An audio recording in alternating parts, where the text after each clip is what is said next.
नमस्कार. लाईव्ह मराठीमध्ये मी सद्दाम अली.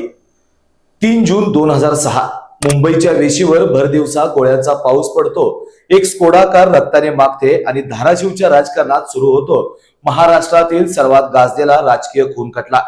त्या कारमध्ये होते धाराशिवच्या राजकारणातील उगवता चेहरा आणि काँग्रेसचे प्रभावी नेते पवनराजे निंबाळकर आणि त्यांच्यासोबत होते त्यांचे विश्वासू चालक समद काझी.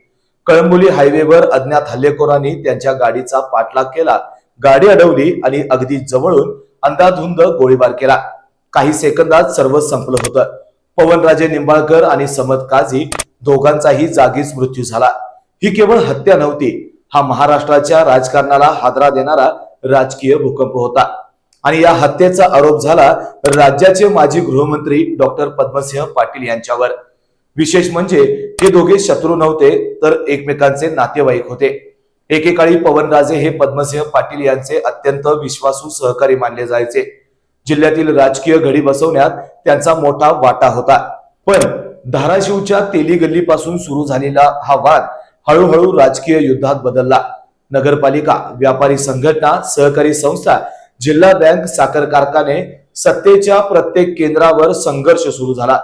पवनराजे निंबाळकर यांनी थेट पद्मसिंह पाटील यांच्या वर्चस्वालाच आव्हान दिलं.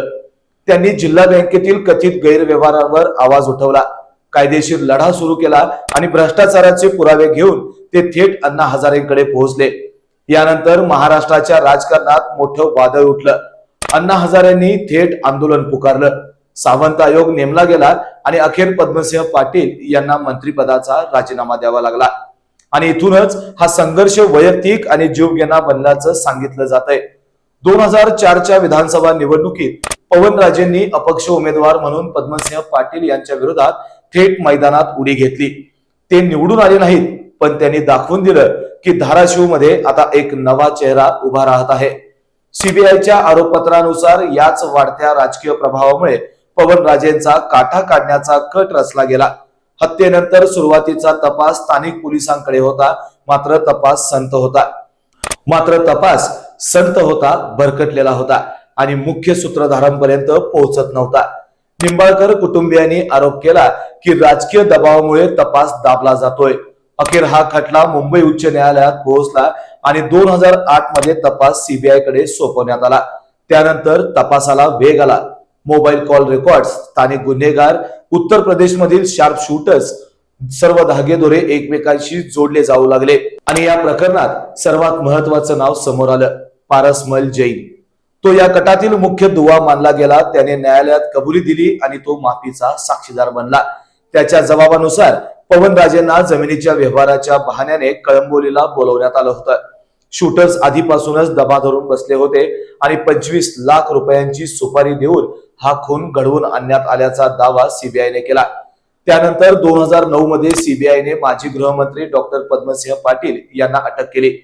संपूर्ण महाराष्ट्राचं लक्ष या खटल्याकडे लागलं होतं. खटला अलिबागहून मुंबईत हलवण्यात आला.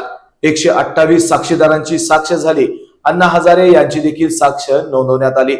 सर्वोच्च न्यायालयाने वेळोवेळी सुनावणी जलद देण्याचे आदेश दिले आणि तब्बल 20 वर्षांच्या न्यायालयीन लढ्यानंतर आज अखेर या बहुचर्चित खटल्याचा निकाल जाहीर झाला.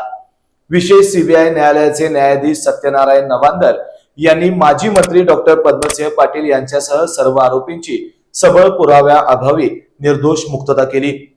20 वर्ष, असंख्य सुनावण्या, राजकीय आरोप, सीबीआयचा तपास आणि माफीचा साक्षीदार, त्याचबरोबर महाराष्ट्राला हादरवणारा हा खटला अखेर न्यायालयाच्या या निर्णयाने संपला. पण आजही एक प्रश्न कायम आहे, हा खटला खरंच संपला आहे का, की धाराशिवच्या राजकारणात या कहाणीचे पडसाद अजूनही उमटत राहणार आहेत? तुम्हाला काय वाटतं, या प्रकरणात न्याय झाला का? कमेंट करून नक्की सांगा. आणि अशाच सखोल राजकीय आणि गुन्हेगारी विश्लेषणासाठी लाईव्ह मराठी चॅनलला आताच सबस्क्राईब करा. धन्यवाद. आविष्कार इन्फ्रा तुम्हाला देत आहे विविध लोकेशन्सवर NA प्लॉट्स आणि प्राईम फ्लॅट्सचे प्रोजेक्ट्स. नंदिनी जाधव नगर, शांत निवांत कोल्हापुरात घर म्हणजेच नंदिनी जाधव नगर. मल्हार रामगिरी, तुमच्या स्वप्नातील बंगल्याची पहिली पायरी. मल्हार रामगिरी हातकणंगले. पॅनोरामा हिल्स आंबा, सह्याद्रीच्या कुशीत निसर्गाच्या सानिध्यात तुमचं स्वतःचं फार्म हाऊस. पद्मविरा सिटी जयसिंगपूर, एक आधुनिक लाईफस्टाईल देणारा 1 and 2 BHK होम्सचा प्रोजेक्ट.